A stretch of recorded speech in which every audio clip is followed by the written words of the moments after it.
talk if they want to. And welcome to Let Them Talk. I'm Paul DiRienzo. Got another great show in store for you, live here in the studios of Manhattan Neighborhood Network in New York. And our guest is Nadav Lev, who's returning to talk about his work as a classical, sort of a combination of modern and classical guitar, virtuoso guitar, and which is beautiful. And you mentioned in the paperwork Andrei Segovia and some of the great heroes some people might know who play guitar in that way, right? And we're going to be talking about that, and we're going to be listening to his new CD, and we're going to be watching some videos of his playing, and just having a good time. So welcome again to Let Them Talk, and welcome Nadav. Great to see you. Thank you. All right, great. And so to be here. Cool. It's great to have you. And so let's talk a little bit about the album, about the CD. It just came out recently, right? And it's called New Strings Attached. Yes, in fact. And did you get some new strings for your guitar? Well, all the time we need to get new strings, Right. But yeah, the album, we're very excited. The album just came out this Friday. Mm-hmm. It's released by Delos, which is one of the most prominent and important American classical labels. And it came out this Friday, so we're very excited to have it finally out. I've been working on it for quite a few years. It's a big project. To put an album like this with how many cuts are on here? How many cuts are on? So it's 6 pieces. But the thing that makes this album such a huge project is the fact that these are all pieces that were written especially for me.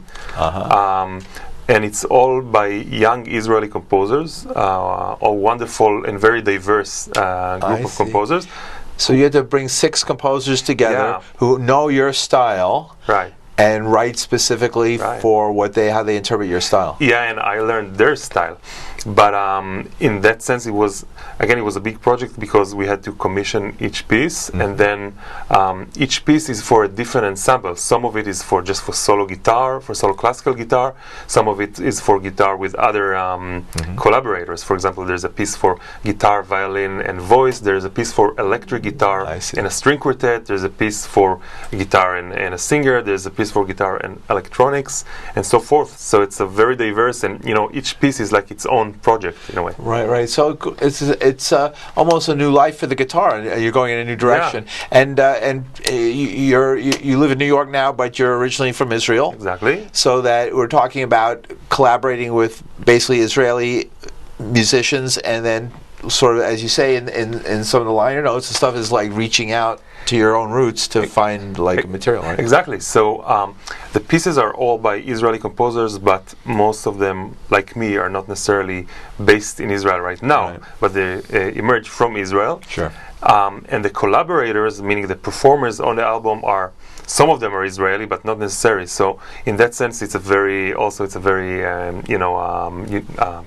universal album, and I have on it some of the most amazing and prominent performers on the classical music scene. Amazing singers like Rinat Shaham, who is a famous mezzo-soprano. So there's vocals as well. So you're doing you're accompanying, your lead, you're working with other instruments. Yeah, exactly. So some of it is like chamber music, where you play together with other people, and some of it is solo. But I would say the guitar is featured, and I hope it's featured in an interesting way, because we're trying to really present different voices, different voices of and diversity of styles of composition, and different voices and diversity of the guitar, because I believe the guitar is such a diverse and unique instrument. It sure is. I mean, you can play play everything from what you're doing to Ozzy Osbourne and everything in between. Exactly. And influences like that do exist in the album. For example, because the album includes also, as I said, electric guitar, and not just you play classical. electric as well, not just classical, right? And so that's sort of like a fusion. Exactly. So electric guitar nowadays exists also in what we call contemporary classical music. Oh, really? And it's a very, it's a beautiful instrument that is. Did you so have trouble? expressive. Did you have a Bob Dylan moment where everybody's like screaming and wants to cut the chords and says, "You can't bring electricity to classical"? Right. No. Well, you were accepted. It was accepted. It has been accepted. Yeah, and I think that's what's so interesting for me to see and to show. you see the classical guitar, and then suddenly the electric guitar, and it's in many ways it's like the same instrument, but it's also so different in so many ways. Yeah. And it's interesting because classical guitar in the classical world, it's not still, I would say, an instrument like the violin or the piano. It is a little bit. It used to be more marginalized, and now it's less. But it's still. But in popular culture, in old movies, you would see it in old like 40s movies and 30s movies. You always see it in the background. Right. You never even heard it. Right. It was just like somebody making you wondered what they were playing. But then in the 50s, with Elvis and all that, it was way different. Right? Well, in the early 20th century, classical guitar was still not completely considered like a classical instrument, again like the violin or the cello or the piano, and then it emerged, and today it is very respected and of course beautiful and amazing instrument. But it's interesting to combine it and to show it near the electric guitar, which is maybe in many ways the most popular instrument of the 20th century. Now, a classical guitar is a little different. I mean, it's a smaller guitar with looks a little different than your standard like folk guitar or something like that. Yeah, well, classical guitar, what we call the Spanish guitar, is it's the 6-string acoustic instrument on which we play sometimes folk music, but also the classical music. It has a little different sound to it than like a big the type of guitars you would see people playing. And there is the steel string guitar, which is what someone like Bob Dylan, for example, lots of American folk would play. And the difference is that this guitar is with steel string, while this guitar with nylon. It used to be gut string back in the days until they developed, the possibility to have fascinating nylon string. Yeah. Well, we're going to hear some of your music because we're talking about some of the background. So we have something lined up. So let's go to it and watch a few minutes of your music. We'll come back and talk about it. Well, great. Let's go.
Big advantage of writing actual notes on paper is that you can edit and you can re-edit. There's a whole process going on, and you can control large form and structure.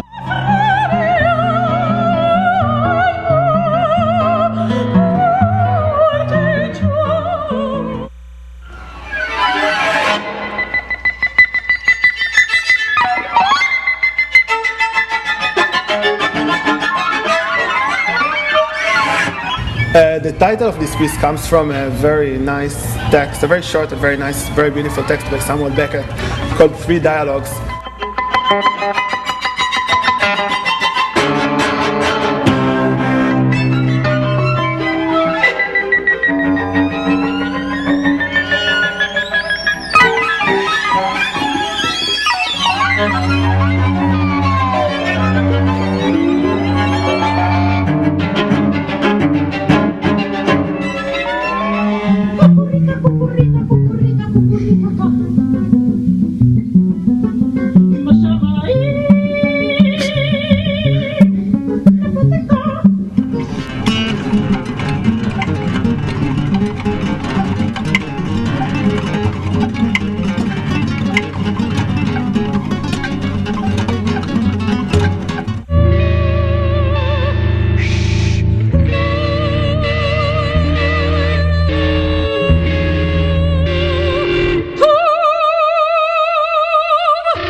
it gave sort of a little overview of the whole Exactly. process.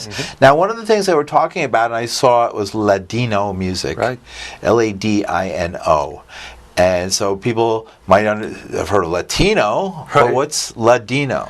So Ladino is the dialect of the Sephardic Jews, which they brought with them from Spain. The Jews were expelled from Spain in 1492, I believe. Oh, right. Isn't this, it's October 12th? And they kept this beautiful language and tradition that included also music with them, and this music later developed in all the countries which they went to, the Balkan and Turkey and Greece and wherever. And this amazing folk music and tradition was kept, and it's something that I am not Sephardic personally, but I love this culture and this music. And in the album, we got wonderful composer Jonathan Karen to do these renditions, this composition, I would say, based on 3 folk Ladino songs. Now, is Ladino music something that was rediscovered by musicians and academics, or is the culture still active? No, well, from what as I far know, as the music, well, I'd say actually both. I mean, it's been going on, and there are people who still speak Ladino, and they learn it from their parents, who learn it from their parents, and it goes across the generations. But at the same time, of course, there's a lot of academic research, and it became musicologists and things like that. Yeah, and also artists, for example, like this, like taking this old culture and tradition and trying to illuminate it in a new light, and show their version and their relation towards it. Where today do most Sephardic people live? In Israel or everywhere? Well, they are everywhere. There are Everywhere. Sephardic Jews in Israel, in America, in New York there are, and wherever there are Jews. The Sephardi are everywhere. They're not just one place anymore. Yeah, of course. Like all Jewish people spread all over the world in a million places. Yeah. Interesting. So that's very interesting. So that's a sort of a folk music from Spain that's really been adapted into some of the classical. And in fact, isn't Spain sort of one of the places where classical guitar was developed? Yeah. So that's why, for me, it's personally very interesting to explore Sephardic and Ladino culture, because I play the guitar, and the guitar has strong roots from Spain, and in many ways it's so closely associated with Spain, and but I'm originally Israeli and Jewish, and in a way that kind of ties it all together. It brings, and you can hear in this music and in these songs, you can hear the Spanish, but again also lots of influence from all the countries where the Sephardic Jews went to, because again, as I said before, it's been many hundreds of years since they left Spain. So it got all these so interesting, influences. The international influences. Yeah. Right. Very good. And so, and now you're influencing it, and it's influencing you. So it's still alive in that way. Very interesting. So, tell us maybe a little bit about some of your influencers. Who influenced you to play guitar and play classical guitar? So of course, it's a long story, but I'll start with my childhood. I was born in Israel in a kibbutz, which is this sort of communal, used to be communal village. And from a very young age, I was really interested in music, and fell in love with the guitar. I actually remember the music teacher that music instruction was included in the kibbutz. Of course, and it happened to be, maybe it's a fate, I don't know, that the teacher that taught us the kids music was a guitarist. And since I had a natural kind of like affinity to music, I was mesmerized by his playing, and I see.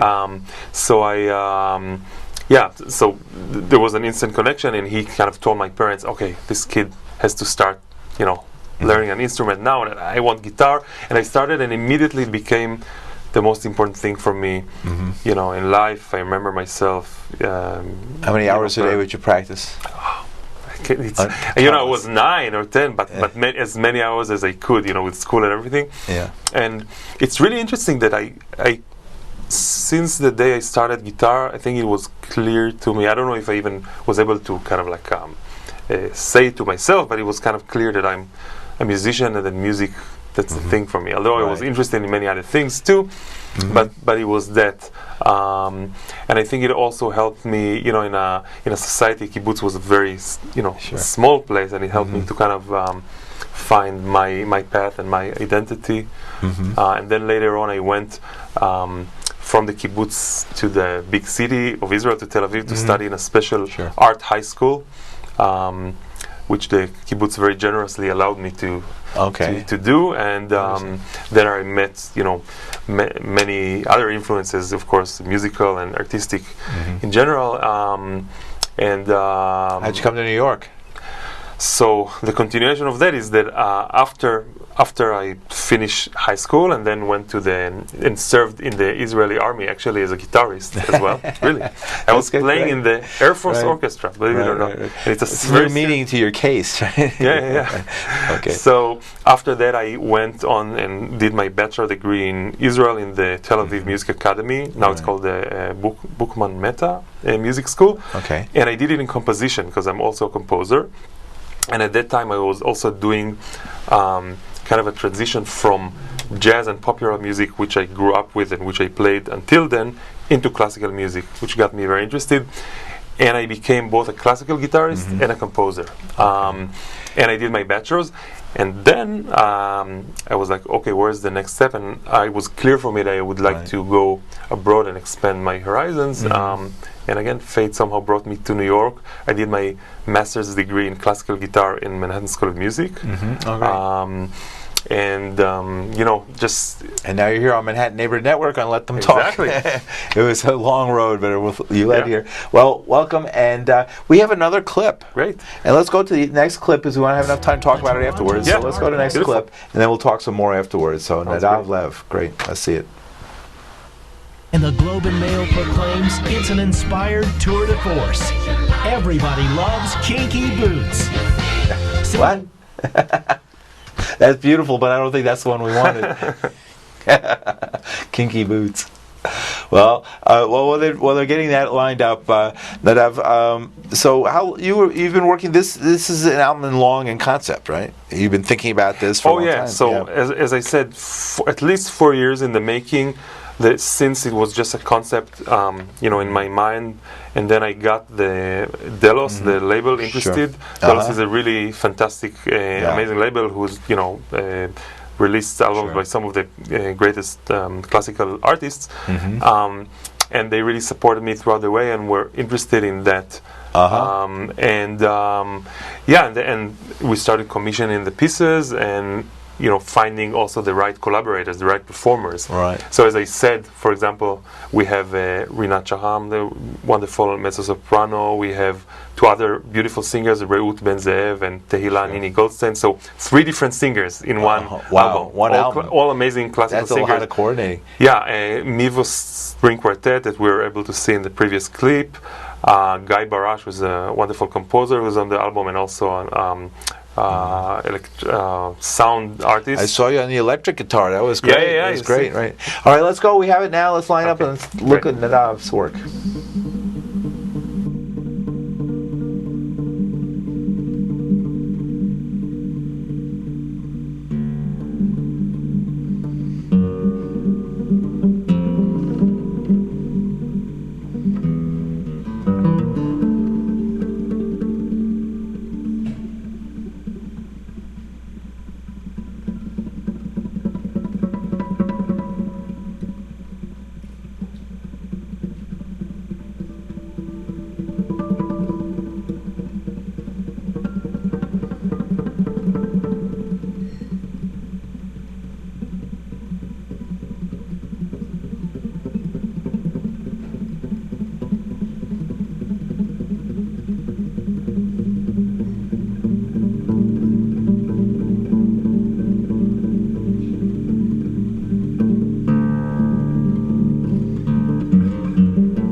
that was wonderful. So that's Nadav Lev, and that was just recorded a few weeks ago, right? Exactly. 2 weeks ago, we had a beautiful CD release show at Le Poisson Rouge, LPR, down in the village. And this was the first piece, which is also the first piece of the album called The Rushing Camel. The Rushing Camel. By Gilad Cohen, a wonderful composer. Sure. New strings attached, and this is available everywhere. I mean, you can just so this is available in Amazon, iTunes, Apple Music, Spotify, on Dallas's album, on Dallas's website. You can get it also a link from my website, which is www.nadavlev.com. Great. All right, good. So you can learn more about your work and find out exactly. about that. And there you can see other clips of my playing and pictures. Are you performing anytime soon? I am playing around all the time. Tomorrow I'm playing actually in the Winter Garden in a special show. That's like down by the World Trade Center over there, exactly. in the One Financial Center, Two Financial Center, right? Yeah, and it's a show dedicated to guitar and to classical guitar. And I'm playing, and then later on Sunday night I'm playing at Spectrum, which is a more experimental, beautiful space for new music in the Lower East Side. Oh, great. It's all on my website. Where's so you can that? Where's Spectrum?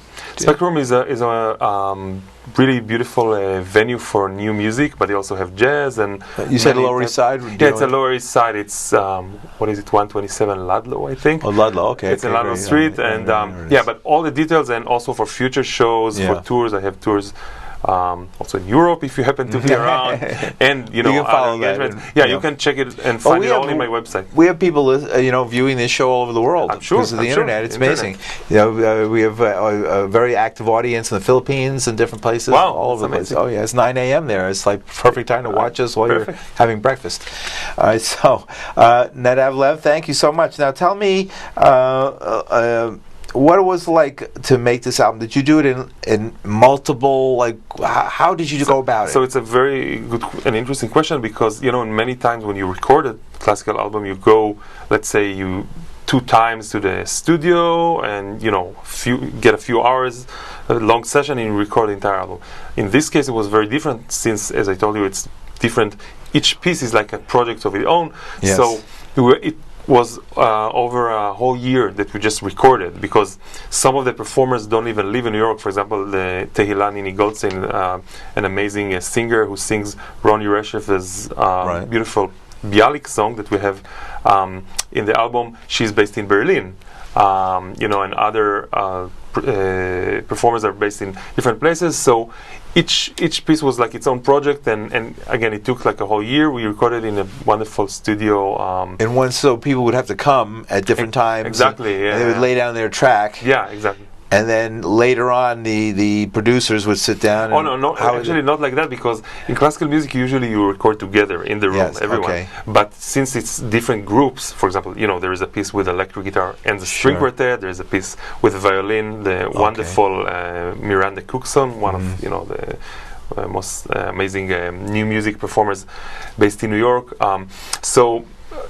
Each one of these groups would need to come at a different time, and so it was like a different operation. So it was a very complicated and it's sort of like a movie where you have to you might do all the scenes with the shark in one part and then all the scenes something like that. Yeah, right. Yeah. Exactly. Well, it's actually 6 different movies. Yeah, 6 different movies, right? Yeah. In one. But I hope and I believe, and I'll leave that also to the listeners to judge. But that there is each piece is really very different and very different in style, but also there is kind of like a thread that goes throughout the album, and I believe it's a full experience and hopefully an interesting one.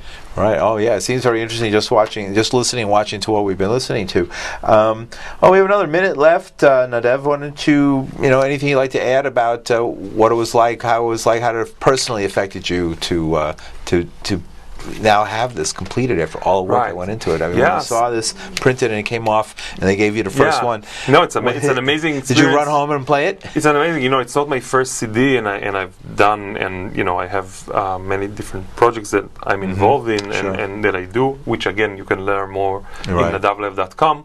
But this is really my baby in many ways. It's because it's been so many years in the works, and it's really after so many years of developing something, it's really hard to believe that it's finally here. But I'm very happy and excited, and I hope that you will get it too and get to experience it. All right, here we go. Thank you very much, Nadav Lev, joining us here with this wonderful piece of new music and classical and new music together. And we really thanks, an honor to have listened to it and to have you on board, and we'll have you again. Thank you very much. An honor to be here. We'll see you. All right, good. That's it. We're done. That's it.